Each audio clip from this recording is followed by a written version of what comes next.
So this deck is somewhat inspired by the deck that won GP Memphis. It's definitely monster-esque with its Regisaur Alphas and Galtas. Um, One thing I really like about this deck is when you're up against decks like Merfolk, in particular, you can oftentimes just set up shields with all of your creatures and then let Rekindling Phoenix do the heavy lifting. And that doesn't just apply to Merfolk, it applies to a lot of decks, actually. Dinosaurs, if I can just get my Wild Growth Walker to go ham. Like, say I curve turn 2 Wild Growth Walker, turn 3 Jade Light Ranger. By turn 3, he is already a 3/5. And every turn that goes by, he just gets a little bit bigger, you know? And if you get past a certain point, then dinos just can't beat you because they just aren't equipped to, you know? Like, unless they're running maybe the Polyraptor version, but if you're just facing the Gruul aggro dinosaur deck, your Wild Growth Walker is just gonna get out of hand. Like, once he turns into a 4/6, that is the point in the game where I start to feel like I'm winning against dinosaurs, because at that point, Ripjaw Raptor cannot Savage Stomp your Wild Growth Walker, and I mean, he could, but your Wild Growth Walker would stay alive through that. So once he's a 4/6, he starts to become a force. And yeah, that's one part of the game plan. The other part is that my removal suite is really sweet. So I have Lightning Strike and I have Repeating Barrage. And one thing that's really sweet about both of these is that they do have the option to go face. And I've had a number of board states where you just get your Phoenix down and you're just trying to race them, right? And you don't have to point your Lightning Strikes and Repeating Barrages at creatures. Sometimes I'll just go upstairs with them, and because of Phoenix and how, few answers there are to Phoenix, it works. Also, Repeating Barrage, this card is awesome because it works incredibly well with Explore. If you find this card, you never really have to feel guilty about putting it into your graveyard, because your Phoenix, when he attacks at a later point, you can always get it back because of Raid. And your Phoenix is going to be attacking a lot, because there's not really much in the air that can block a Phoenix. I know there's Azor, but Azor is a very uncommon card. And other than him, there's not really any flyers that can do anything about this. Not that I can think of, anyway.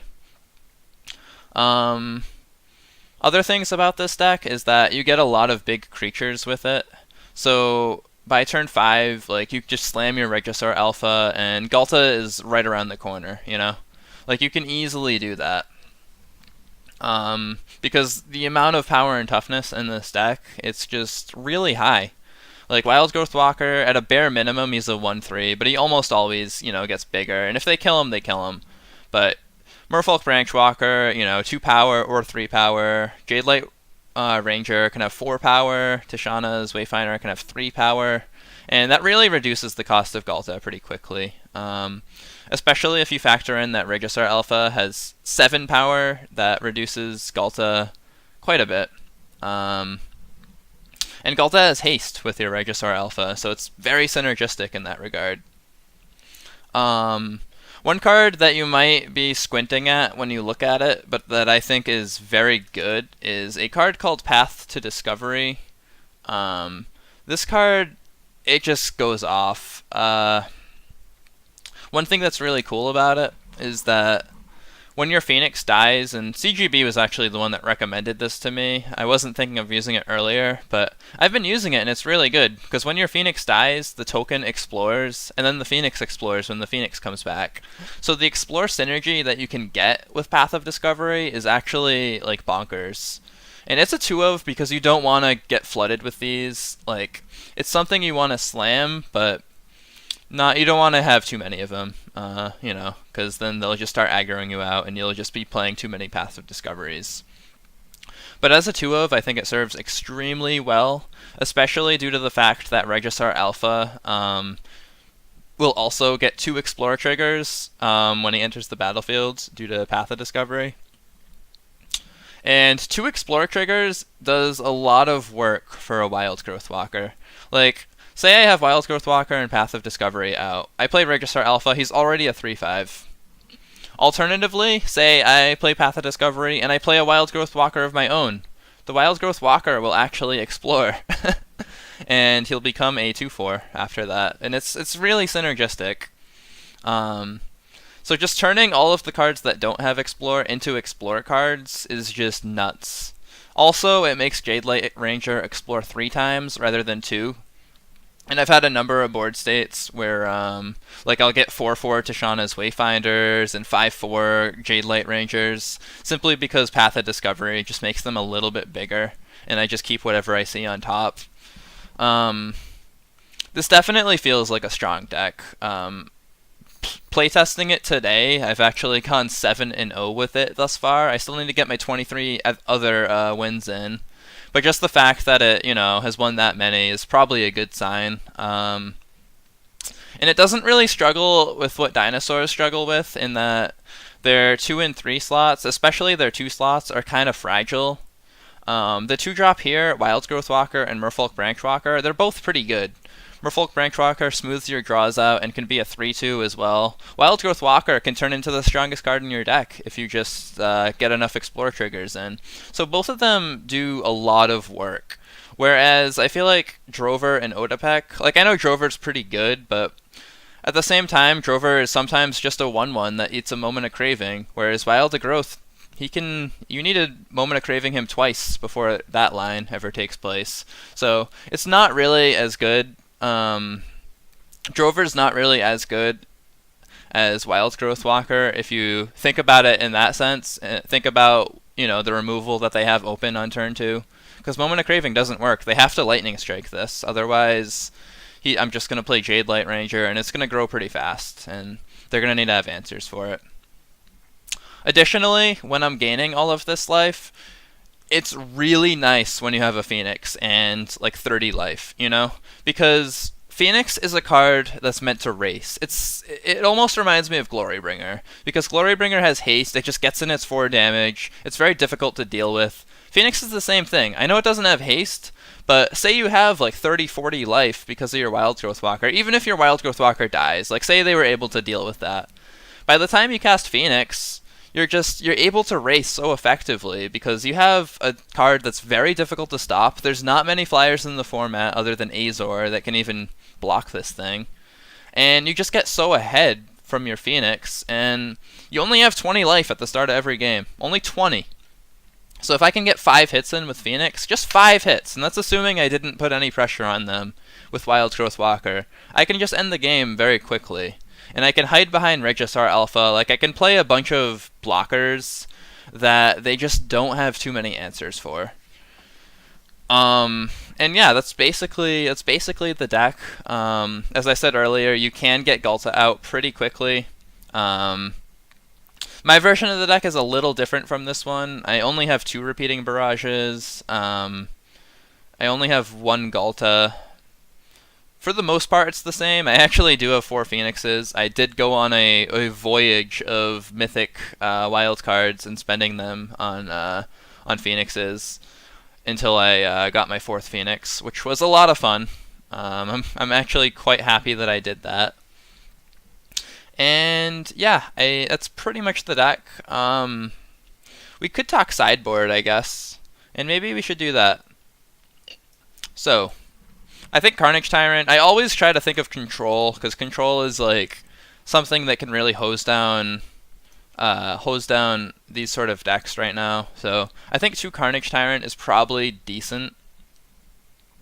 Another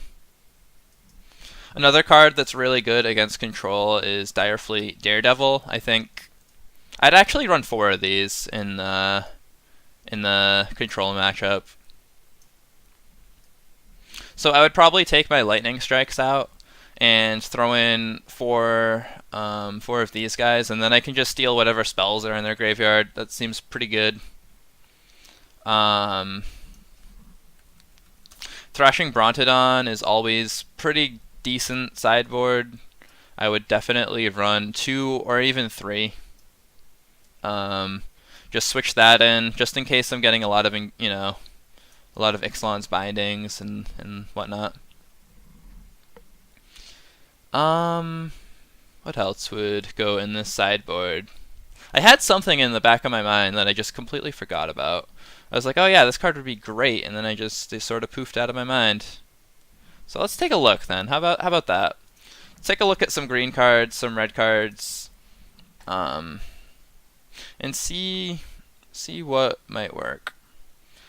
I know Shaolin is a big fan of Blood Sun. Maybe that is something I could go for. But I'll keep looking. Oh, you know what I was thinking of? The Merfolk matchup. I think if I had 2 copies of man, what's the name of that sweeper? Bombardment or something? There's some sweeper in Ixalan. I'm just forgetting the name of it. Do forgive me. But I can find it real quick. Fiery Cannonade. There we go. Yeah, so maybe some copies of Fiery Cannonade could go sideboard. And that would at least give me something against Merfolk and Vampires. I do really want to get Sweltering Suns. That would be pretty fun. But right now, not a card that's available to us, sadly. So, yeah, I think these are all decent picks. What am I looking at sideboard-wise? 12. What else? I know that Atsukon Archer has seen a lot of play in sideboards from standard decks, but I don't know if it's that good here. Because the only thing you're really hitting are flying decks, which I already have a Phoenix for. So I don't know if that's necessary. I think I'm going to take a look at some more cards, see if anything pops up as something I might want to use. Like, what if I'm facing dinosaurs or something? Is there something that can just hose a dinosaur deck down before my Wild Growth Walker gets stomped? Not sure. I'm honestly not sure.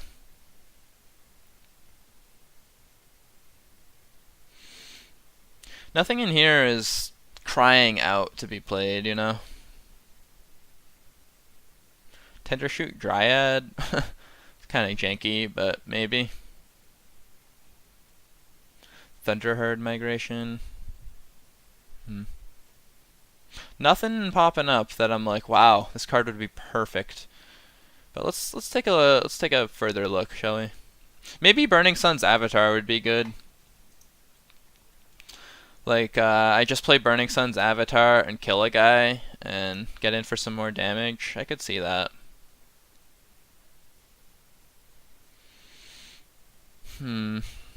Fire Cannon Blast against Merfolk can actually be excellent. Just being able to deal 6 damage can really pressure a Kumena a lot more. So maybe that's something I can think about. Star of Extinction. I probably don't get to turn 7 as much as I would like. And I would be killing a lot of my own stuff. So maybe I actually throw in... I know it's a bit of a janky looking card, but Fire Cannon Blast can do work. And I would just throw 3 more of those in, and that would probably be the deck.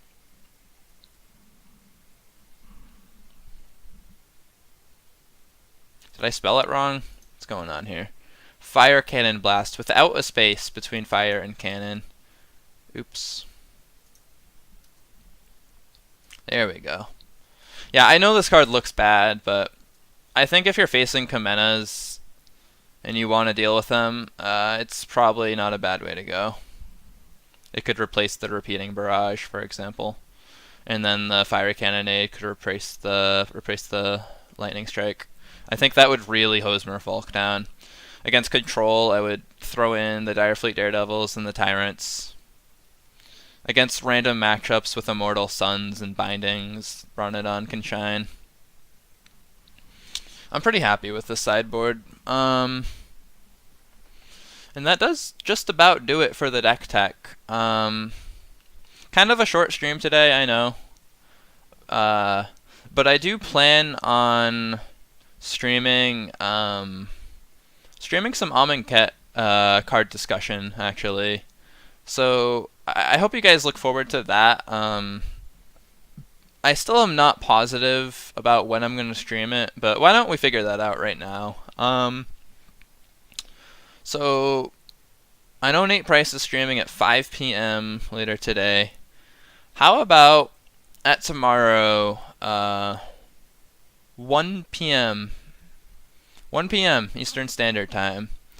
I will talk Amonkhet for a little bit, and this is something that I'm going to be doing over the course of the next 10 days. I want to review Amonkhet and Hour of Devastation, because we're going to be getting those cards in Arena, and I want to at least familiarize myself a little bit more thoroughly with them, because as Duels players, we did not ever gain access to Hour of Devastation. So a lot of the cards from that we can't play with, unfortunately, but that we've never played with, rather. And I wanna look at them. I wanna give them a thorough look.